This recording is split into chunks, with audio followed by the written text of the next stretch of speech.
If you're new to Airsoft, it can be pretty daunting building out your first loadout. What do you actually need to get started? Today, we're going to show you a starter CQB loadout for under $600 Canadian. It's important to note that these prices are subject to change and are only for reference.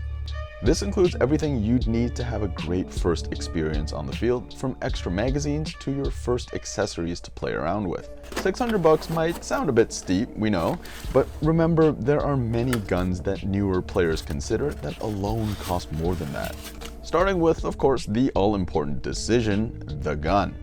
After much consideration, our pick is the Valken ASL Plus Kilo 45. There are many great contenders, but here's why this was our final pick. We were very impressed with the ASL line in our budget versus built shootout, and the Kilo 45 has some great features for a starting player. It has the all-important quick change spring, so you can easily get the gun field legal. It also has a solid list of internal parts like a rotary hop-up, high torque motor with 22:1 ratio gears, and all metal piston teeth. Fully compatible with most standard V2 upgrades as well. The rail panel is equipped with M-Lok slots and comes with a Picatinny rail panel, so you're pretty up to date with the current attachment standards. The controls are quite tactile and offer a great feedback, and most importantly, they're fully ambidextrous, which, even if you aren't a lefty, gives you options for switching to your offhand. Very useful for CQB when approaching left-handed corners. Yes, it's a polymer build, but that also means it's extremely lightweight and nimble, possibly a more important trait to beginners than a heavier, albeit more realistic full metal gun. And of course, we have to talk about the 45 pistol caliber magazine. Yes, the PCC craze is in full swing, but we also found newer players often preferred the feel of the slimmer magazines, easier to reload and easier to store in a mag carrier. Most importantly, it's an adapter system, so if you need to borrow a buddy's standard AR mag, it's as easy as dropping the adapter. It doesn't get better than this for flexibility. We considered an optic for this loadout, but honestly, the iron sights are great out of the box, very clicky, and in our opinion, starting out with iron sights will develop the skills that will make you that much better when you mount a red dot in the future. Instead, we opted for a weapon light. It's easy to move the rail panel and mount it on the side. Though we don't recommend aiming by tracing your shots with this light, it's also a useful tool for newer players to adjust their hop-up, and in CQB it's always an asset to light up dimly lit corridors. The option to run a tape switch is included, but we like the simplicity of the clicky switch at the rear. The only other attachment is the APS M-Lok hand stop. Not vital by any means, but we highly recommend a hand stop for newer players to develop consistent hand positioning. Being M-Lok means it's nice and low profile on the rail, the perfect first M-Lok attachment. Next up is a barrel cover. A requirement for your first game, ours are a perfect fit for the gun with a longer elastic cord that locks around the rear sight.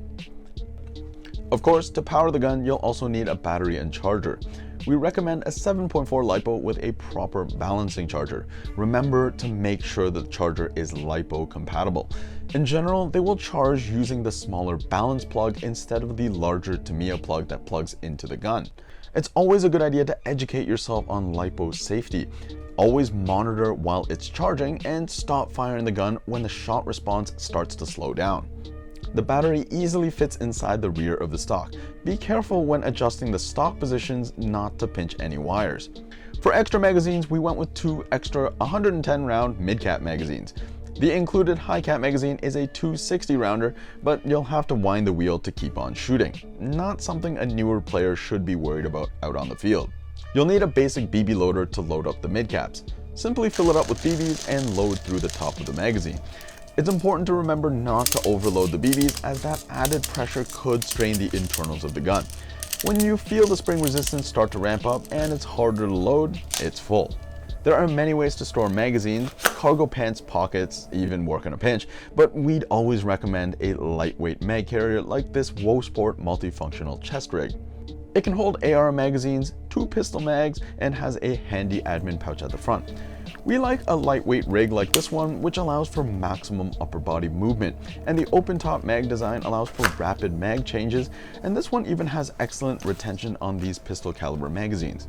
Saving the most important but also most overlooked item for last is eye protection and face protection. We like the Valken Sierra goggles for their dual lens thermal design. Nothing ruins a first experience like fogging goggles, and thermal lenses do make a huge difference. A mesh mask is a must for close quarter CQB, and this one features softer cheek panels to allow for a better cheek weld on your rifle. The last thing you want after your first game is an expensive trip to the dentist. Protect your teeth, run a mesh mask. And that's it, a full loadout under 600 Canadian. In our opinion, this is all you need for a great first time on the field. In the future, we'd recommend investing in a quality optic, but other than that, we highly recommend signing up for a Siege Airsoft 101 session or something similar at your local field. Nothing makes you a better player like the knowledge you get from experience. Forget the fancy attachments and sidearms for now. Get out on the field and level up your skills. Let us know what you'd add to this loadout, or maybe what your $600 loadout would consist of. As always, don't forget to leave a comment, subscribe if you haven't already, and thanks for watching.